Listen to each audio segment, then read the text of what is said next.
Bismillahirrahmanirrahim. Assalamualaikum warahmatullahi wabarakatuh. Balik lagi bersama saya, Syarif Anwar.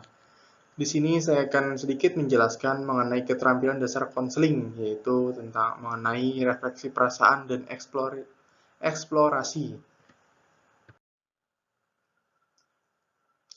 Nah, keterampilan dalam konseling. Nah, agar kinerja seseorang konselor bisa dinilai efektif, maka konselor dituntut untuk menguasai beberapa keterampilan dalam pemberian bantuannya.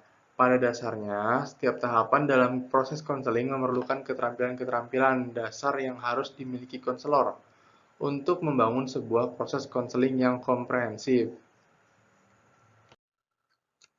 Lalu pada keterampilan dalam konseling itu ada banyak sekali ya keterampilan dalam konseling, tapi di sini kita akan membahas dua saja, yaitu refleksi perasaan dan eksplorasi. Nah, yang pertama adalah refleksi perasaan.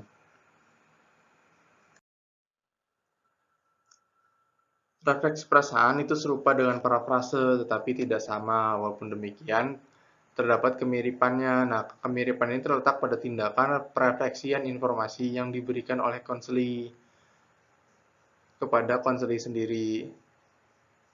Perbedaannya bahwa refleksi perasaan merefleksikan kepada konseli ekspresi-ekspresi emosionalnya, sementara parafrase itu merefleksikan kepada konseli informasi-informasi dan pikiran-pikiran yang menggambarkan isi pembicaraan konseli.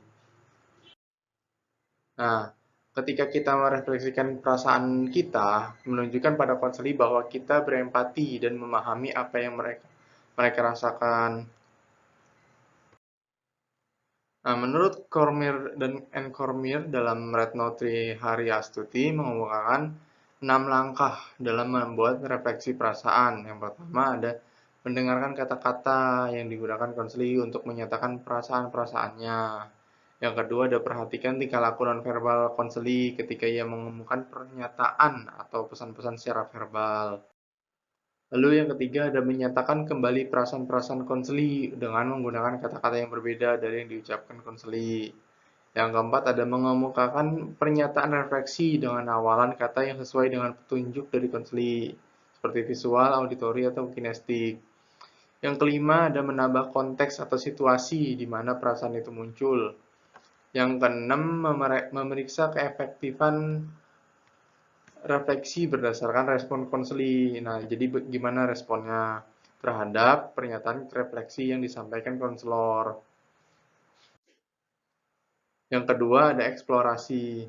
Nah, jika seorang konselor itu selalu bertanya, terlalu banyak pertanyaan, sesi konseling itu menjadi lebih seperti diinterogasi kan. Nah, dengan begitu konseling mungkin akan kurang terbuka dan kurang komunikatif. Nah, maka dari itu, dalam keterampilan eksplorasi ini ada dua jenis pertanyaan, yaitu ada pertanyaan tertutup dan terbuka.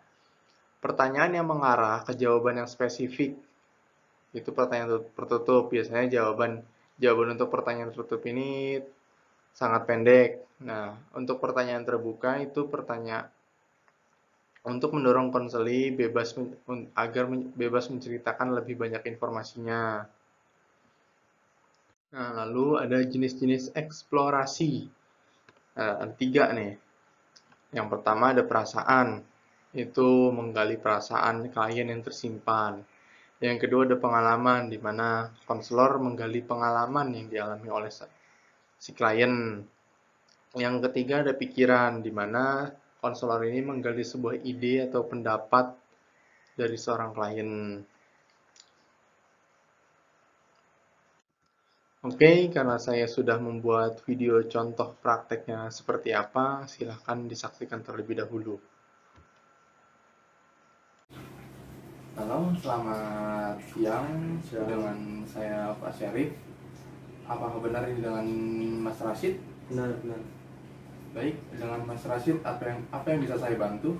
Ya, yang saya memiliki kendala di bidang perkuliahan saya, terutama di hal organisasi gitu ya Pak. Jadi saya merasa kelelahan karena saya mengikuti banyak organisasi gitu. Ada sekitar 3 organisasi yang itu membuat saya menjadi kelelahan. Kalau misal dari segi akademik mungkin saya masih bisa mengimbangi, cuman kalau misal dari kekuatan fisik diri saya sendiri itu saya masih merasa kelelahan gitu Pak. Jadi Anda mengikuti 3 organisasi yang membuat itu Anda kelelahan. Iya betul. Kelelahan. Kalau boleh tahu, organisasi apa saja yang Anda ikuti? Ya, ada 3 ya tadi itu. Pertama BEM Universitas, terus yang kedua ada himpunan mahasiswa Islam, yang ketiga ada komunitas dari fakultas gitu. Nah, Anda mengatakan untuk akademiknya cukup baik. Ya, Bagaimana cara, kalau boleh saya tahu, bagaimana cara membagi waktunya?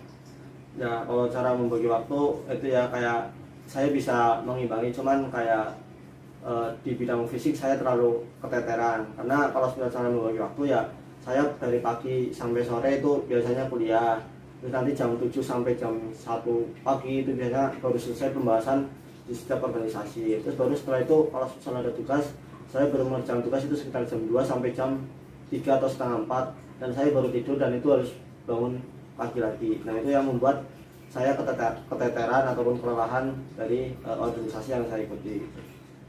Saya paham.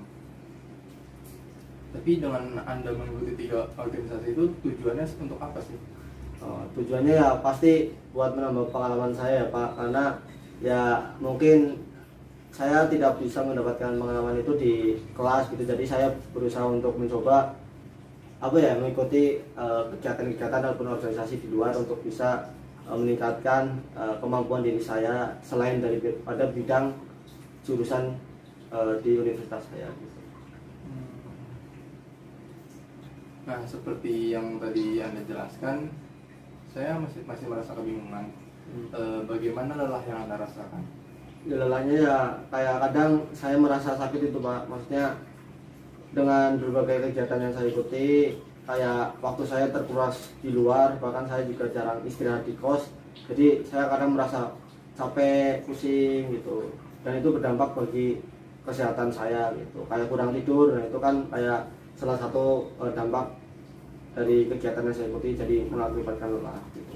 Baik, dengan begitu berarti dengan Anda menjalankan tadi tujuan Anda, itu bagus tujuan Anda untuk mengikuti organisasi tersebut. Tapi dengan catatan Anda juga ya harus melihat kondisi Anda, apakah fisik Anda kuat, apakah cukup kuat untuk mengikuti banyak kegiatan. Jika tidak ya bisa kurangi atau koordinasi dengan pihak organisasinya, apakah bisa sewaktu-waktu izin untuk beristirahat ya, atau jika Anda merasa lelah bisa sekadar untuk hening lalu menarik nafas dan membuangnya. Sampai di sini bisa dipahami? Bisa Pak, bisa. Oke, ada lagi yang bisa saya bantu? Mungkin itu sih Pak, nanti kalau salah ada yang mau saya tanyakan, saya tanyakan. Oke, baik, terima kasih. Berarti cukup ya untuk hari ini. Bisa ketemu lagi lain waktu. Terima kasih. Ya, sama-sama. Baik, terima kasih. Mungkin itu saja dari saya. Kurang lebihnya mohon maaf. Wassalamualaikum warahmatullahi wabarakatuh.